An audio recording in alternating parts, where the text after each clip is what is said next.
Welcome to the Everyday PM podcast, the podcast where we discuss project management principles for your everyday life.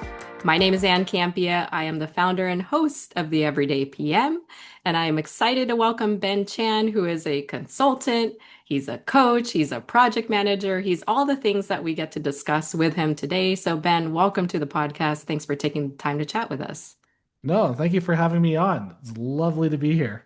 So, for the folks who have not met you, we typically start every episode with just a quick overview of who you are. But if you want to go into your professional journey as well, feel free. But let's introduce you to the audience. Sure. So I'm a project management leadership success coach, looking to go and help project managers be more confident and strategic and develop themselves as project leaders beyond just being a project manager. And what really brought me to this journey of becoming more of a coach than just being a consultant was that I've always been, I guess, a generalist PM where I've hopped around in a lot of different industries, a lot of different types of projects. And at some point, I got into fixing a lot of projects where Mm. I don't have a lot of subject matter expertise in it, but sponsors and whatnot were like, hey, come in, you got to go and help us fix it. It's a minus 10, it's a dumpster fire. Help me out, right? And I'm panicking, going, why am I here? I'm not sure I'm necessarily qualified to be able to do it, but I was able to go and get these projects to success. And what that's really posed to me are two questions. The first question being, what the heck am I doing that's helping me be successful in these areas where Hmm. arguably I shouldn't be successful? Hmm. And the second question was, where was the support for the previous project manager so that they didn't have to call me? Oh, great And questions. that second question really, as I looked at the market, there's not a lot of support directly for project managers to help them succeed. And that's kind of where I'm working right now on LinkedIn and other platforms just to provide more education, more services to be able to help project managers go and develop themselves beyond just the methodologies and the frameworks. It's how are they thinking? What's their mindset? And what can help them be successful in their specific context? Oh gosh, you have me thinking in all sorts of ways that will probably go off script a little bit, but let's hone in a little bit on the concept of a generalist PM because I can't tell you how many times folks have reached out to me and said, I want to break into the industry. How have you done it to where you've worked as a project manager across different industries? What is it about how you lead as a project manager has gotten you those opportunities? And in the same way that I listen to your professional journey, there's been those doors or those opportunities that have made you question, right? Like, what is my abilities that are standing out for folks to call me in to kind of pinch hit in these situations? So, where did you land on this term generalist project manager first and foremost? And then kind of like, what was that moment? Was there a moment where you realized like, oh, that is actually what I am. This is what I do. Yeah, I'd say, coming out of university, I had a computer engineering degree, right? 5 years, including internship, dedicated to become what I thought was a computer developer. Oh. Turned out I'm mediocre at best. And at the same time, everything was getting outsourced to India. And I'm like, I don't fit here. I got to go and figure out what the heck I'm going to do with my life. Right. So Mm, went into management consulting, and that's where project management was a really good fit in terms of being able to go and deliver client engagements. yeah. But what I noticed as I started to go and apply for a lot of different contracts or work with a lot of different groups is um, there's a lot of project managers I knew out there that were focused on some sort of vertical industry or a certain area within an organization, right? So, say maybe it might be an SAP implementation project Mm-hmm. manager. It's like Mm-hmm. that is my bread and butter. I just Yeah. do those type of things. Whereas for me, I found my engagements were everything from C-suite planning, financial modeling, business process improvement, software development, cybersecurity, service creation, supply chain. I'm all over the place doing these things. Yeah. And I think that's where, as I started going through it and I started seeing success in the results of the projects I was delivering, Mm-hmm. that people started to understand that it's not the expertise that matters. I've realized that as well of like if you have a strong team to be able to go and work through the details, the minutia, they have the SMEs to be able to go and do it.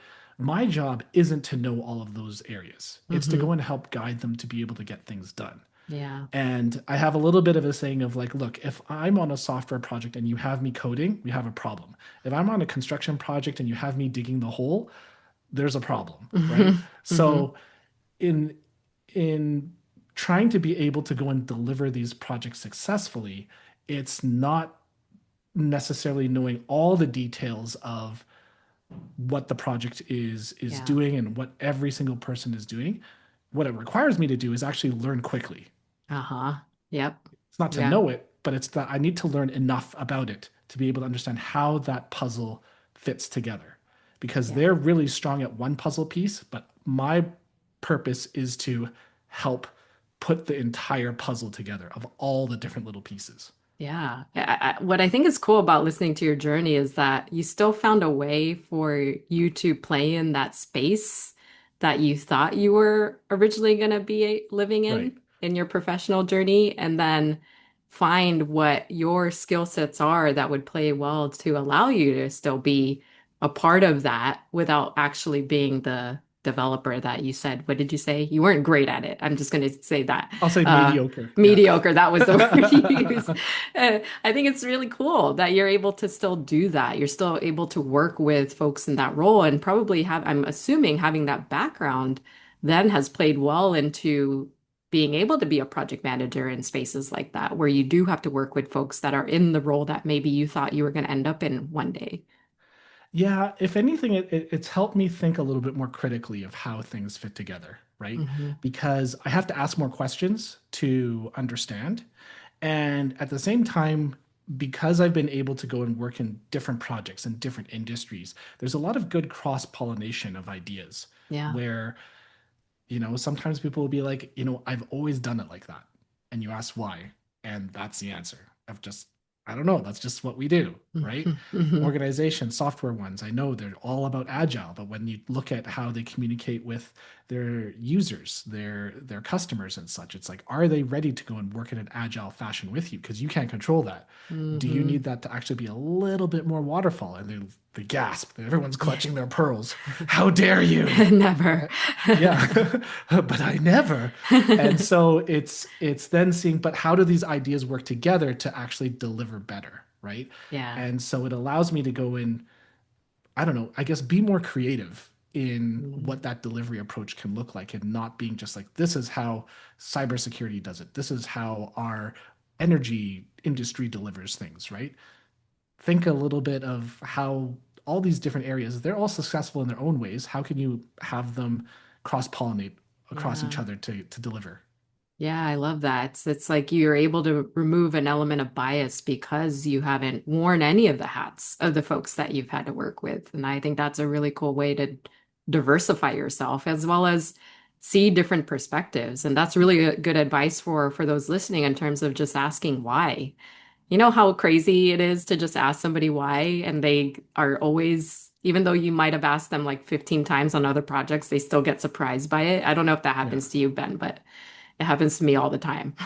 Oh yeah. No, I think it's always that element of being able to ask those powerful questions to them and to an extent hold their feet to the fire to make sure they understand it, right? Because Yeah. even for some of the large projects, when markets shifts or whatever, that strategic benefit that they thought they would be getting from the project might not be there. Hmm. And if you don't ask those questions once in a while of just saying, hey, so we've noticed this has shifted, this is what we're trying to go and deliver, and it feels like those don't align anymore. Is Yeah. that true? Or Hmm. why do we think that it'll still deliver that same benefit even though the landscape has completely changed?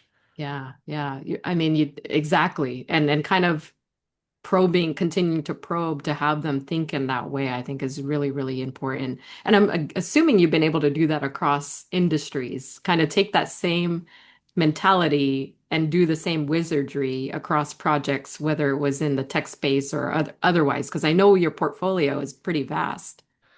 Yeah, it's always just been able to go and I guess make sure that there's a logical flow to things. Like me as an engineer, yes, I love to go and problem solve, but it also has to make sense. Hmm. Hmm. And if something for me doesn't make sense, then I feel that urge to go and ask the question of, Okay, tell me, how does A connect to B? Because you have me Yeah. going off to C, but B's still floating around here. So are you going to do anything about it, or how does that work, right? Yeah, yeah. So and I think as well, because I think as project managers, as project leaders, we have to be good at storytelling.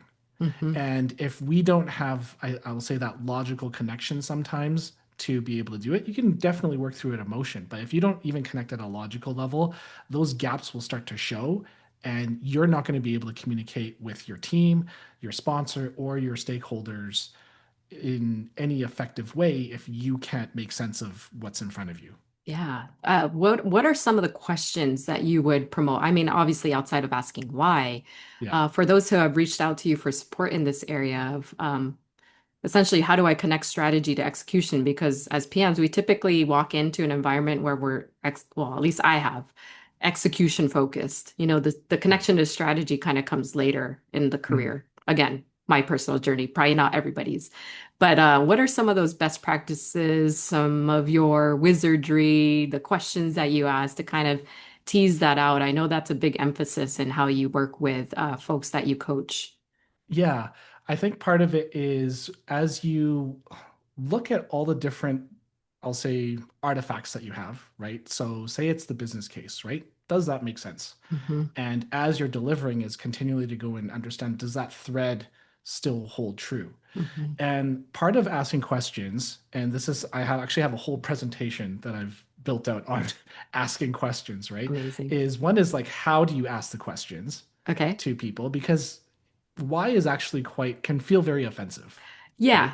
right? Pe- Yeah. people will you ask, well, why? And be like, oh, why is this guy asking me why? Did I Right. do something wrong? And so it can put people on their heels very quickly.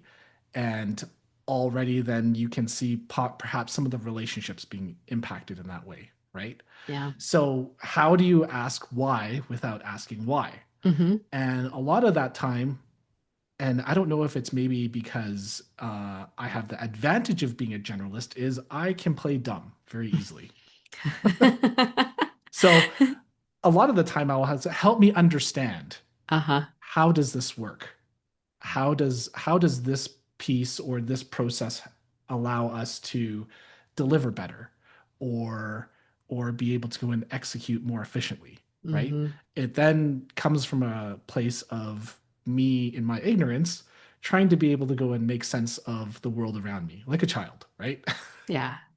So Yeah. being able to ask sometimes the how questions to then lead to what is the impact that you're expecting to have on it, and coupling those two together can then lead to them telling you more about the why.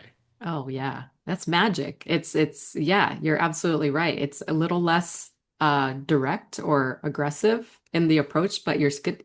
In fact, I think you're going to get a lot more answering the question of walk me through why this happened or whatever, the way and the mechanics of how you're asking these questions than feeling confrontational, like you're saying, which is probably why I get met with a lot of stakeholders who are like, why is she asking me why? Yeah. So I think I just learned something as well, Ben. Thank you very It's a much. curiosity element, I think, right? Yeah. Of like, how do you come about it so that you come across as curious to the person you're asking the question versus being confrontational. Now, I know you mentioned up front, and I love this, and the reason why you've gone into coaching over consulting, in fact, is that the recognition of PMs needing this type of support. Like in that simple interaction, you taught me one new tool that I could put in my tool belt in terms of how I can ask questions of my stakeholders. So, I want to understand, how did you move from PM to consulting to now your approach into coaching? And what are the key differences in the way that you see your kind of your own professional journey playing out at this point? Sure. Yeah. So for me, in the coaching side of things, and the difference of consulting, right, is consulting is a lot of doing things for people, right? You're Hmm. paid, and then you go in, they ask you to go and do it. This is a scope of work. Go and get it done, Yeah. right? Fairly straightforward. And they're relying on your expertise to go and do it. From a coaching perspective, and why I love being able to go and do it, is that it's taking a lot more introspective questioning to help the other person develop. It's a little bit longer path, but it's also based off of, I want to say, context. So when project managers run into different problems, right? A lot of them I know will ask the question, how do I do this? How do I get to this? How do I Mhm. get my stakeholder to do what I want them to do and whatnot, right? Mhm. And sure, from a, I'll say either consulting or mentoring perspective, I could say, you should do this. I was in this situation that's similar but not exact, and I would do this. I would tell my sponsor to just buzz off and leave me alone and set my boundaries, right? Yeah. But there's also so many different variables and different conditions that that person has that if they were to go and use your same advice, it could get them fired. It could get them into a whole heap of Mhm. trouble. Mhm. And so instead, it's coaching is more about asking them a question so that they can go and develop the best path possible to get the outcome, but Yeah. within their context. Yeah. Because there might be things that they know about their sponsor that you're not necessarily privy to. There might be things about the work culture that you might not necessarily understand, right? Mhm. And getting them also to have the confidence to, one, generate the ideas, and two, is then actually being able to carry them out, Yeah. to be able to do them and have them do it rather than saying, oh, yeah, they told me to go and do it, right? It's Yeah. like, no, Yeah. I came up with the idea, I executed it, and I understand the results. Yeah, yeah, absolutely. I mean, I appreciate your mission very much in terms of the distinction between consulting and coaching. I didn't have a Ben when I started my career, right? But I wish I did for that reason, because I think you and I have both established separately that we've fallen into the profession, and many folks have just become those accidental project managers where there isn't necessarily a playbook. There's sometimes you join a team and you're the only PM in the entire organization. So Oh, who are I you know. supposed to consult with to understand whether or not you're doing things correctly? Yeah. And somebody like you that can come in and coach folks in that way, give them the perspective. Oftentimes, especially when you're entering our career path, you're not even thinking about those questions at the time because you maybe haven't had those experiences where you've been put in a room to present on the fly to executive leadership. You know, those are the things where I think having someone like you, Ben, would have come in very handy early on in my career. Sometimes that comes through as a mentor, but people often can't find one. Sometimes, like I said, you're the only PM on staff. Then what do you do? You know, so coaching, I think, is genius. I think the way in which you have said you've guided folks through just asking questions and having them think through the various scenarios is also genius. I'm curious about of the folks that you have coached so far, have Mhm. you seen a diversity in like the spectrum of their careers? Meaning, are they typically new project managers, kind of aged into their veteran into the career, or what have you seen so far seeking coaching? I feel like it's more of those ones that are earlier on in their career or mid-career, Okay. where they're trying to be able to go and build their career to a little bit of a higher level, or they're reaching a new complexity of Uh, projects that they haven't been accustomed to. hmm Generally, that's where I think a lot of the stress lies because unfortunately, for the project management profession, a lot of the time it feels like you learn through scarring of like, it's hmm either sink or swim, right? Fly or fry. Yep. And for the veteran PMs, it's like, I've fried myself enough. I've sank enough that I understand how to swim now, right? Yeah. So it may not necessarily be needed, but at the same time, I would also say I even have a coach for other things, right? It's always good to be able to get sometimes open up a new fresh perspective that maybe you haven't seen yet. But the majority have been kind of, I'll say, early or mid-career project hmm managers looking to be able to deliver better or establish something larger within their organization, right? Yeah. Yeah. Yeah, and that's where either from companies where they say, "Hey, we're trying to go and set something new. We know it's a tough journey. We need somebody to go and help our individual to go and help move us forward a little bit hmm further, rather than having them continually scar at the cost of the organization's strategy, right? Yeah. Yeah. And other ones, other PMs have sought me out individually from the personal side because the frankly the conversation sometimes with their PMO might not be safe to be able to have that area Mm-hmm. where you say, "Hey, I'm a project manager. I'm at the stage where I don't know what I'm doing. Can you help me?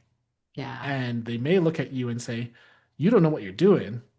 Well, why don't we find someone to replace you that can do it better, Yep. right? Yeah. Yep. And I don't necessarily believe in that philosophy. I'm Hmm. only for like extreme cases, right? But I feel like there's more of a opportunity to help project managers be supported in the ways that's for the project, not for the project manager, not just for the project, right? Yeah. Because Hmm. sponsors might be like, yeah, we'll extend the timeline. We'll go and give you more budget. Maybe you need Hmm. another BA and all those times. It's like, yeah, but those that doesn't help me as a Right. person, as a Right. project manager. It helps a project maybe, but I need help, right? Yeah. Yeah. So it's a little bit different perspective. Is there a success story or something you can share that obviously doesn't give away identities or anything like that around, coaching experiences, maybe something that either made you feel good or something that you saw was particularly successful in someone you've coached? Yeah, I mean, one of my, I'll maybe start with one of my early stories where, a woman, she was in the QA analyst role and she was thrown, I guess, into the accidental PM stage of now you have to PM because all our other PMs quit. We don't have anyone else. Of You as the course. QA analyst, you have to be the PM now. Uh-huh. And she reached out to me and said, I need help. I don't know what I'm doing. There's a large expectation of me to be able to perform. I don't Yeah. understand these things. I don't understand project management. And the client's also pushing for agile. I have no idea what agile is. Hmm. Help me out, right? Yeah. It'd be easy to be able to go and say, well, you just need to go and read all of these things and whatnot. But instead, the approach that we took was more around like understanding what is the mindset. Do you understand the problems that you're trying to go and solve first, right? Yeah. Forget the methodology, forget all those things. In the end, what's really going to matter to the client is that their deliverables are completed, Hmm. right? So I was working with her on the mindset around problem understanding, around the client interaction, and then saying, okay, now go read up on some of the agile principles. Maybe if you want to try and use a framework like Scrum or Hmm. whatnot, go ahead and look at that and see what bits and pieces you want to use from it. Don't Yeah. follow it prescriptively. What can you use and actually be helpful, right? Yeah. To be able to guide it forward. So, fortunate enough, she completed the project successfully and she just thought, oh my gosh, I got through it through the skin of my teeth. I don't know if the customer's happy or anything like that. Yeah. Customer came back and said, I want two more projects from her. What's that saying? When you do well, you get rewarded more work or whatever. Yeah, Yeah, that's awesome. yeah, I love yeah, it. yeah. So it is really good to be able to see her succeed not only for just that project, but beyond. That's such a great story. I can just imagine how like nerve-wracking that was to have to feel like you had all the weight of everything that was left from all the project managers that left on Right. your shoulders. What a great story, Ben. So it's those moments though where I think number one, thank you for sharing your professional journey with us, but number two, where I'm so bought into your philosophy of this idea of PM supporting PMs through coaching. I think it's absolutely needed in our space. We have a strong community as it is because we try to share our, I don't know, battle stories to learn from each other. But I think this element of coaching is just so needed in our community. So Ben, and are there any parting thoughts in terms of your journey, Generalist PM, which I learned a little bit more about today, as well as the coaching that you're offering to project managers? I'd say if you're struggling, go and reach out for help, but take that time to also be introspective of yourself. Understand your Mm, journey, what you're trying to go and seek, and what you're trying to achieve out of it. There's a lot of people I know that are looking for, let's say PM resume services yeah, or getting their PMP yeah, and those things. And I'm like, that's great, but what do you really want? yeah, What are your values? What is driving you? What are your superpowers, right? yeah. And also, what's your kryptonite? What are Which the X-Men things are you? that, yeah, exactly, right? Right? All of us have different powers that we use differently, and we're all operating in different areas. And so, try and be open to different ideas and how you can integrate them, as well as discarding the things that don't necessarily work for you, because it doesn't have to work for everyone. That's really beautiful. I can't tell you how many times I was asked that early in my career and I had no answer. Yeah. In fact, it was a scary question to have to answer because it's that introspection you have to do on yourself. But it sounds like as soon as you can kind of come to that light, all other things can be coached and fall into place for you. So I think that's beautiful. Thank you, Ben. If folks want to continue the conversation with you, if they want to seek out your coaching advice and support, where can they find you online? Sure. You can mostly find me on LinkedIn as PM Coach Ben, or you can find me at my website at www.climbconsulting.ca. And that's climb with a Y, no I, because that's what startups do. Um, yeah, so you can find me on those areas. Awesome. And also your podcasts, if you Yeah, want to I plug have a that too. podcast, the Organized Chaos Cafe. Try and issue out a new episode monthly, and we have a lot of exciting guests. Woohoo! Yes, looking forward to that as well. Thank you, Ben, for taking the time to chat with us today. For folks that want to reach out to me, you can find me on LinkedIn at Campea. Make sure you follow the Everyday PM podcast, subscribe, and leave a comment on what you thought about this discussion. So, Ben, that will do it for you and I for this installment of the Everyday PM podcast. And until next time, take care. Thank you so much.